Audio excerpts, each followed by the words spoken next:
مرحبا يا أصدقاء، معكم عبد الله من قناة فيوتيك.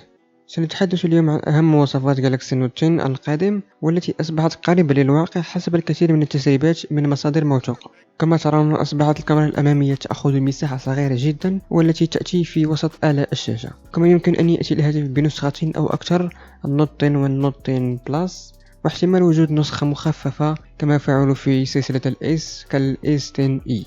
نبدأ بالشاشة، ستكون ديناميك أموليد كما تعودنا في هاتف اس 10 بلس، وهي أفضل شاشة لن تجد مثلها على أي هاتف آخر، فقط على هواتف سامسونج، والتي ستكون بمقاس 6.7 إنش وكثافة بكسلات 502 بكسل للإنش. سيدعم الهاتف ال HDR 10 بلس ونظام أندرويد باي مع واجهة الوان يو آي. المعالج إكزينوس 9820 8 نانومتر في بعض الدول، ومعالج سناب دراجون 855 7 نانومتر في الصين وأمريكا، وهي ستكون النسخة العالمية، إضافة إلى معالج رسوميات أدرينو 640. سيأتي الهاتف ب 8 جيجا بايت رام و256 أو 512 جيجا بايت في مساحة التخزين، أو 12 جيجا بايت و1 تيرا بايت في التخزين، إضافة لبطاقة ذكية تصل حتى إلى 1 تيرا بايت. بالنسبة للكاميرات الخلفية، ستكون 3 كاميرات، الأولى بدقة 12 ميجا بكسل بفتحة عدسة إما f1.5 أو f2.4. الكاميرا الثانية تيليفوتو أيضا بدقة 12 ميجا بايت وبفتحة عدسة f2.4. الكاميرا الثالثة ألترا وايد بدقة 16 ميجا بكسل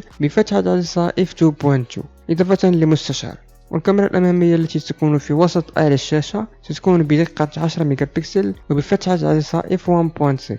بالنسبة للصوت، سيأتي الهاتف مكبر صوت ستيريو، لكن المؤسف هنا هو أن سامسونج لأول مرة تستغني عن مدخل السماعات، ولن يأتي في هذا الهاتف. أعلم أن هناك من لا يفرق معه هذا الأمر نظرا لكثرة السماعات الوايرلس، لكن في المقابل يوجد الكثير من الناس يهمهم وجود مدخل السماعات، وأنا منهم لأني أستعمله يوميا. يمكنكم التصويت في الدائرة في الأعلى، هل مدخل السماعات مهم بالنسبة إليك أم لا مشكلة في عدم وجوده؟ سيأتي الهاتف أيضا ببصمة أسفل الشاشة كما رأينا في الاس 10 بلس، وحجم البطارية سيكون هنا كبير 4500 ملي أمبير أور مع الشحن السريع 25 واط. وسيكون الهاتف مضاد للماء والغبار بشهادة IP68 لأكثر من متر ونصف ولمدة نصف ساعة. الفريم سيكون من الألومنيوم والظهر والأمام من الزجاج من نوع الغوريلا. الأسعار يمكن أن تبدأ من $999، ويمكن أن تصل حتى إلى $1290.